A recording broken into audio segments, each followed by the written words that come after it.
حضرت امام ابن سرین رحمہ اللہ فرماتے ہیں کہ میں ایک بار بغداد کی ایک مسجد میں گیا. وہاں مجھے شہر میں کوئی کام تھا. میں نے وہاں ایک نماز پڑھی، دوسری نماز پڑھی، تیسری نماز پڑھی، اور جو خالی وقت میرے پاس ہوتا وہ میں شہر میں اپنے کام میں کسی سے لین دین تھا، تجارت تھی. فرماتے ہیں کہ اسی کام کے اندر جب مجھے عشاء ہوئی، وہ میرا کام مکمل نہیں ہوا. جس بندے سے میں نے لین دین کرنا تھا وہ لین دین ابھی باقی تھا کہ مسجد میں آواز آئی کہ لوگوں آؤ، سب کے سب اللہ کے ذکر کے حلقوں میں تقسیم ہو جاؤ.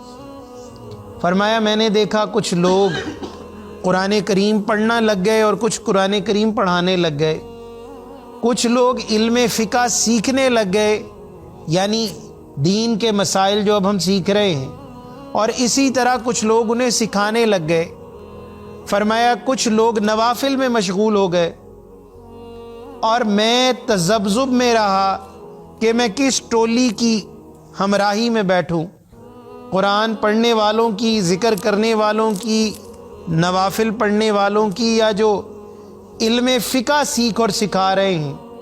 لیکن فرماتے ہیں میں تینوں کے ساتھ کسی کے ساتھ بیٹھ نہیں سکا کیونکہ میرا کام رہتا تھا، مسافر تھا. فرماتے ہیں میں مسجد سے چاروں ناچار نکلا. دل نہیں چاہتا تھا، مجبوری تھی. دنیا داری کی بھی کئی معاملات مجبوریاں ہیں. فرماتے ہیں جب میں مسجد سے نکلا، کام کیا، تو رات کو جس سرائے میں میرا قیام تھا، تھکن کے باعث مجھے نیند جلدی آ گئی. تو میں نے خواب میں حضور نبی اکرم صلی اللہ علیہ وآلہ وسلم کی زیارت حاصل کی.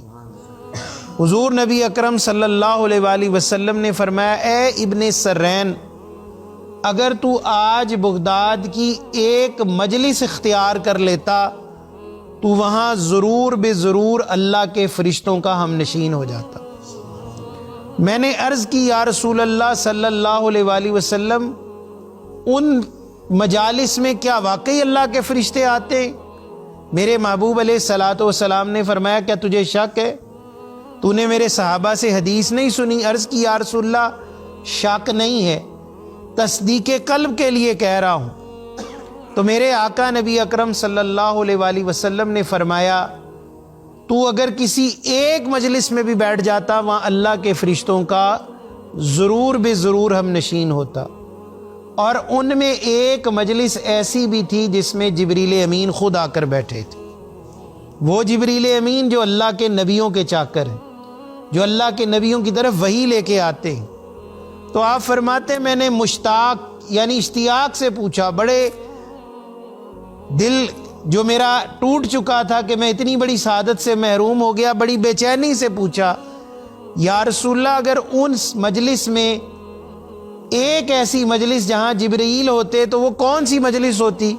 تو میرے آقا نے فرمایا جو فقہ کے مسئلے سیکھ اور سکھا رہی تھی، جو اب آپ سیکھ رہے ہیں اور سکھا رہے ہیں. اور بلا شک و شبہ جب کوئی شخص اللہ کے دین کے اندر غور اور فکر کرتا ہے تو اللہ کے فرشتے اس کے ہم نشین ہو جاتے ہیں، اور وہ مجلس ختم ہونے سے پہلے پہلے نجات کا اندیا دے کر رخصت کی جاتی ہے کہ بیٹھنے والوں کو اللہ نے نجات عطا فرمائی.